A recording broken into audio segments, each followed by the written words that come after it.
ان الاهلي شرف وفخر الكرة المصرية والكرة الافريقية بسبب اللي بيحصل من الزمالك وبيحصل من الاندية. النهاردة يا سادة الزمالك وفضيحة مع وجود 50,000 مشجع في استاد القاهرة، نادي اول مرة يلعب كرة اصلا، نادي تم تأسيسه من 2009 مش قادر يفوز عليه، مش قادر يكسبه. والنادي الاهلي الكبير امبارح، والنادي الاهلي العملاق اللي لعب مازيمبي في نصف نهائي دوري ابطال افريقيا على ارض مازيمبي، واللي قدر يفوز على مازيمبي او قدر يتعادل مع مازيمبي، واللي كان افضل وامتع واروع في المباراه. علشان كده بنقول ان الاهلي كبير افريقيا، علشان كده بنقول ان الاهلي ملوش زي، علشان كده بنقول ان الاهلي في حته تانية، علشان كده بنوصل رساله لاتحاد الكوره، خلوا بالكم من الاهلي. الاهلي هو اللي بيجيب البطولات، الاهلي هو اللي بيفرحنا، الاهلي هو اللي بيشرفنا. فين شيكابالا النهارده؟ فين لعيبه الزمالك النهارده؟ فين الفوز؟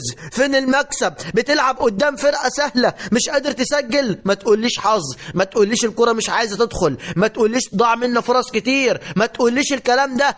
انت مش قادر تخلص، انت مش قادر تخلص. لعبك كله لعب عشوائي في ارض الملعب. فين المدير الفني بتاع الزمالك؟ خصوصا النهارده ان حتى الحكم واقف مع الزمالك، حتى الحكم بيساند الزمالك، حتى الحكم بيحسب كل حاجه للزمالك. طيب يا جماعه، فين يا جماعه الاهداف؟ بتلعب على ارضك وسط جمهورك مع حضور 50,000 مشجع ومش قادر تجيب هدف ومش قادر تكسب ومش قادر تعدي. امال هتعمل ايه هناك؟ امال هتعمل ايه يوم الاحد هناك؟ فضيحه وكارثه، فضيحه ومصيبه سودة سودة ان الزمالك يتعادل النهارده 0-0 على ارضه.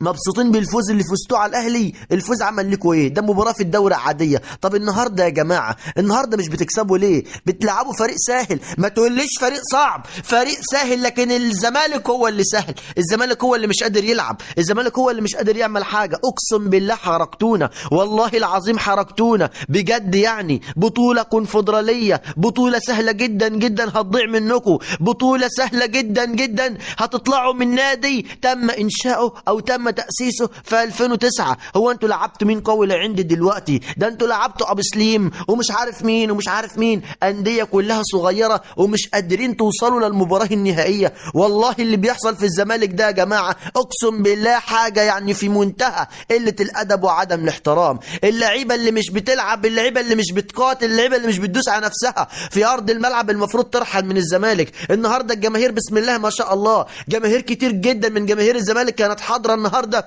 ولكن احرجوهم اللعيبه، احرجوا الجماهير دي بجد، احرجوهم. والله الفريق التاني لو مركز، الفريق اللي بيلعب الزمالك لو مركز شويه قسما بالله كان قدر يعمل على الزمالك النهارده، كان قدر يفوز عليه لو مركز شويه. ولكن عزيزي المشاهد النهارده تتعادل 0-0، النهارده تتعادل 0-0 وتروح هناك وتحط نفسك في مأزق كبير جدا جدا وتلعب النادي ده او تلعب الفريق ده على ارضه وانت لازم تسجل هناك. الموضوع طبعا صعب جدا جدا. هناك هيلعبوا على ارضهم وسط جمهورهم، واكيد يعني هيلعبوا مباراة قوية جدا على ارضهم، واحنا مش قادرين نلعب هنا، هنلعب هناك. الزمالك مش قادر يخلص هنا، هيخلص هناك. الزمالك حط نفسه في مصيبة وكارثة، وبنسبة كبيرة جدا الزمالك ممكن ما يقدرش ان هو يوصل للمباراة النهائية ويخرج من دور نصف نهائي الكونفدرالية بهذه الطريقة المهزلة او هذه الطريقة المذلة. للأسف الشديد الزمالك وضعه صعب جدا جدا، لكن في النهاية نتمنى له كل التوفيق في المباراة القادمة ان شاء الله. عزيزي المشاهد، هو ده كان فيديو النهاردة. شكرا لكم من القلب، والسلام عليكم ورحمة الله وبركاته.